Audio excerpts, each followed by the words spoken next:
What's going on YouTube? Okay, I read an article on theroot.com by a Miss Nastanga Burton. She's a black female, and I guess she's a doctor. Because I looked her up really fast to make sure that it was a female, because I wasn't really sure with the whole Nastanga. So I just wanted to double check. But she is a black woman. PhD, I don't know in what. And she wrote an article, Alicia Keys versus Fantasia Barrino. Both singers allegedly stepped out with a married man. All similarity ends there. Guess which one gets a pass and which one gets labeled with a scarlet letter and why. Now, if you read the article, you'll understand that she's making perfect logic. Okay? Why is it that one is protected and one gets thrown under the bus? I guess to the point where Fantasia allegedly tried to commit suicide. And she goes into, you have the biracial light-skinned girl versus the dark-skinned girl from the South, and one is more acceptable while the other one gets the whole stereotypical treatment. She even went in to talk about the claim to fame, how Alicia Keys more so got to where she was in that more traditional manner, whereas Fantasia, she won a contest. And, what would she be doing before?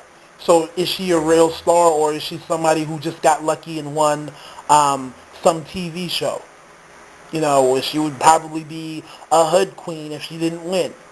And that's what she's implying. And then she talked about the whole background. Alicia Keys had a certain upbringing, I believe. She got into like NYU or Columbia. So if she wasn't, a famous singer, she would still have, that sort of acceptable life. But with Fantasia, had she not have won, what would she be? Another black woman on welfare with kids and, stealing another woman's husband and being the home wrecker. So she went into how that played a part in regards to why Alicia Keys was protected and Fantasia was thrown under the bus. Now, personally, I think that it has everything to do with money. Obviously, Alicia Keys is the bigger star.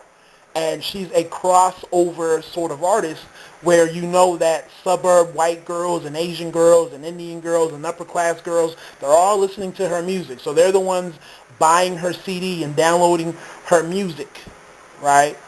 So if that sort of bad vibe tarnished her image, right, what's going to happen? People aren't going to buy her music. The parents aren't going to let their daughters listen to an Alicia Keys CD or let alone go to an Alicia Keys concert. But if you look at Fantasia, look at her target demographic, right? Primarily it's black women listening to Fantasia, right? So there's more money to be made off of Alicia Keys. So obviously they want to protect her image. They don't want to have the whole Chris Brown thing happen to her. Chris Brown, how many white fathers were like, thank God I can finally get on my daughter for listening to this guy. I'm going to rip up the posters and all and tear up the concert tickets.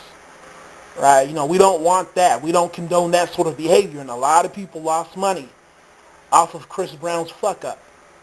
Even you look at Rihanna, even though she was made out to be the victim, how many people, in terms of non-blacks said that we don't want our daughters to really be involved with that. We don't want them to know about that kind of stuff, and she lost her Nickelodeon sort of image. We don't like that anymore. So a lot of people probably lost money or they're not making as much money off of Rihanna as they could have. So you're looking at Alicia Keys and it's just like, man, we have to do what we can do to not let the details get out of hand. Because her claim to fame has everything to do with the fact that she has this squeaky clean image of, the talented singer, songwriter, and musician that didn't have to go a certain route. So she's not the typical black female, right? That's her claim to fame, and it's not fair, okay? But in reality, if Fantasia was just as big of a star or even bigger, she would have got protected as well. Fantasia was that crossover sort of artist where we knew that it was more than just black people listening and buying her music. They would have tried to come on and cover it up, right? But the facts are the facts. Uh, but overall, I got upset because it's just another example of our quote-unquote intellectual elite not really thinking outside of the box. And I don't know if they're doing it on purpose or they're not knowing, but continuing to play the whole crying game. It's upsetting to me that the only way they can feel relevant and stay in business is to constantly complain about what white people aren't doing for black people, right?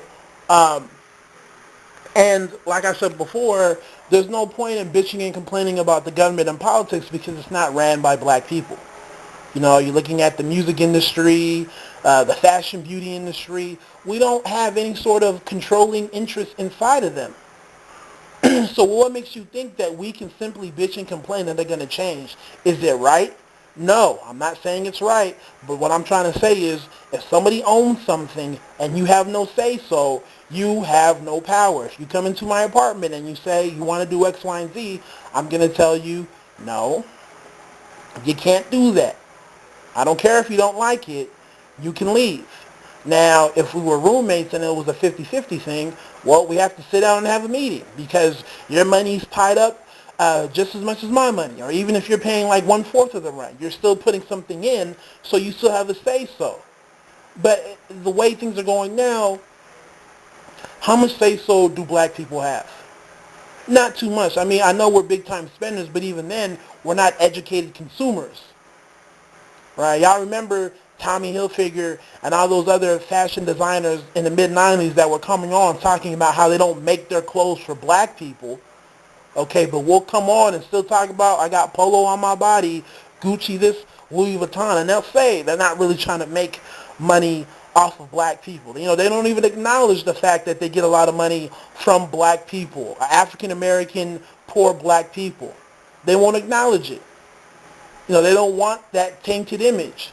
But we'll still come on and celebrate how much Gucci and Louis that we have on our body. Right? I never understood it. Um, so with that being said, we truly don't have any sort of power or say-so in regards to what other people are doing. And instead of highlighting that, she completely skipped it over. I'm like, yo, that's why I have a problem with your article. You could have used the opportunity to talk about how this is why we have to move away from the media and not be so damn concerned in regards to what they're doing. They have all the power. They hold all the chips, so we don't have a say-so. But you'll never get that. I mean, look at governments and politics. It's to the point now where you have black people who are now going on to the whole, is Obama doing enough? There's another article that I probably talk about where it's like, it seems like Obama's doing more for Muslims than he is for African Americans. So now you're going to have black people turn the tables on Obama and say that he's not doing enough. Right?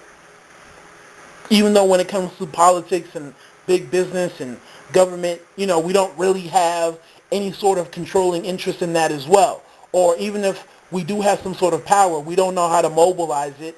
We don't know how to make informed, educated choices and votes and decisions. So instead of the black intellectual elite trying to move black people in that level, like, to move above what we've been doing for the last how many years, which was pretty much bitching and complaining for white people with power to accept us and somehow give us something to go off of, right? She fell in line with it. And like I said before, I don't know if they're doing this because they don't know any better or if they're doing it because that's the only way they can stay relevant.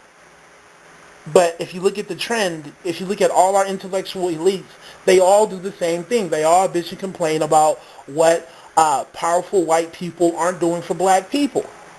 And it's like, yo, no one is saying that you're wrong and you're not bringing up good points, but there's no incentive for them to change. We have no power. Maybe if we didn't support some of the things that we didn't like, they would change, but it's not going to happen. It's not going to happen. I remember growing up with the whole thing with Nike, and the complaint was the complaints were that, so many black people are supporting Nike and making Nike into the billion-dollar business that it is, but yet they're not mindful of the economic situation of blacks. Well, it's not like black people are going to stop buying Jordans. It is what it is. It's not like we're going to stop.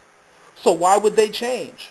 I'm sure if black people said, you know what, we're not buying any more Jordans because the price is too damn high, I guarantee you they would lower it. They would bring it down to where it was, at least when I was a kid, when they were around $100 a pop. But now, motherfuckers is like 180, 150, $200, and I'm like, wow. But black people will still buy them. The day they come out, dudes will still have them on. And it's like, where do you think we're going to go? I mean, you can come on, and I know people will take the whole, well, pink elephant, it's not morally correct, and people shouldn't operate that way, but okay, you're right. But this has been going on for how long? It's like you're knocking on somebody's door, you're going to let me in, or you're going to let me in, you're going to let me in, and you're there all damn day. Maybe they should let you in, but they're not letting you in. So are you going to continue to sit there and knock, or are you going to move on? Are you going to move on and come up with something new? And that's what's not happening. It's just this continued, let's blame white people for what they're not doing for black people, but then not talk about what we can be doing for ourselves. And it's like done. It's old. It's just like, yo, like, haven't you got the message? White people have pretty much told you that they don't give a fuck. I mean, if you think about it, when you're asking somebody to do something for you and they're just not doing it, what are they telling you? I don't give a fuck. Right? No, I'm not going to do it for you.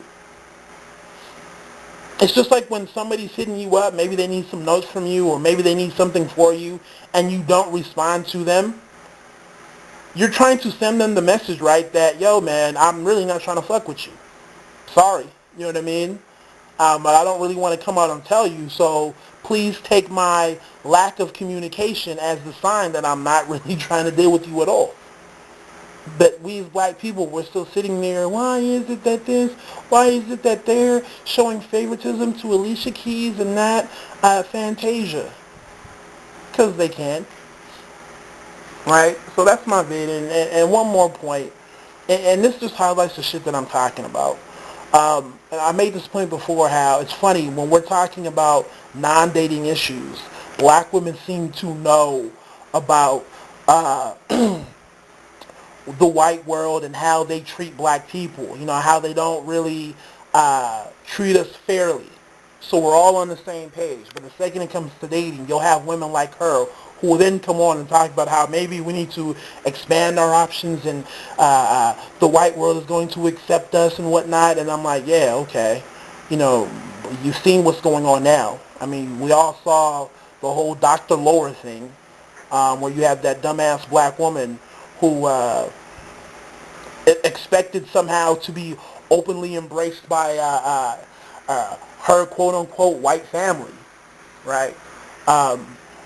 And black people will tell her straight up, well, what do you think was going to happen? She's running to this doctor girl, damn near got her fired because her husband won't protect her. I mean, it's a mess, man. It really is a mess. I don't know. Y'all read the article and tell me what you think. Be easy. God bless.